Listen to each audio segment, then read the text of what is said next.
በባህር በር ጉዳይ ሁሉም በጋራ ሊቆም ይገባል አሉ የውጭ ጉዳይ ሚኒስትር ዶክተር ጌዲዮን ጢሞቴዎስ። ሚኒስትሩ ይህንን ያሉት ስድስተኛው የህዝብ ተወካዮች ምክር ቤት ዛሬ ባካሄደው ስድስተኛ መደበኛ ስብሰባ ከምክር ቤት አባላት ለቀረበላቸው ጥያቄዎች በሰጡት ምላሽና ማብራሪያ ነው። በማብራሪያቸውም የባህር በር ጥያቄው መልስ እንዲያገኝ የረጅም ዓመታት ስትራቴጂካዊ እቅድ ባገናዘበ መልኩ እየተሰራ መሆኑን አንስተው የኢትዮጵያን አጀንዳ ለዓለም አቀፉ ማህበረሰብ የማስገንዘብ ስራዎች መሰራቱን እወቁ ብለዋል። የባህር በር ጥያቄ ጉዳይ የትውልድ ጥያቄ መሆኑን በማንሳት ይህንን ሀገራዊ ጉዳይ የጋራ አጀንዳ አድርጎ በማስቀጠል በተገኘው አጋጣሚ ሁሉ ጥያቄው ማስተዋወቅ ይገባል ነው ያሉት።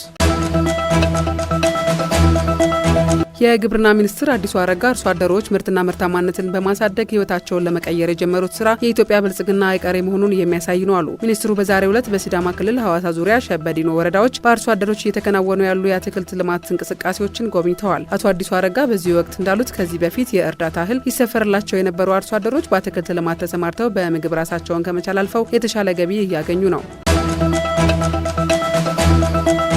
ፋና ሚዲያ ኮርፖሬሽን ብሔራዊ ጥቅምን በማስቀደም የኢትዮጵያን ብልጽግና ለማብሰር እየሰራ ነው አሉ የኮርፖሬሽኑ ዋና ስራ አስፈጻሚ አቶ አድማሱ ዳምጠው። ፋና ሚዲያ ኮርፖሬሽን እና የፌዴራል ቴክኒክና ሙያ ስልጠና ኢንስቲትዩት በጋራ ለመስራት ተስማምተዋል። አቶ አድማሱ ዳምጠው በዚህ ወቅት እንዳሉት መንግስት ካስቀመጣቸው አቅጣጫዎች መካከል አንዱ ቴክኖሎጂ በመሆኑ በዚህ ላይ በትኩረት እየሰራ ነው ያሉት።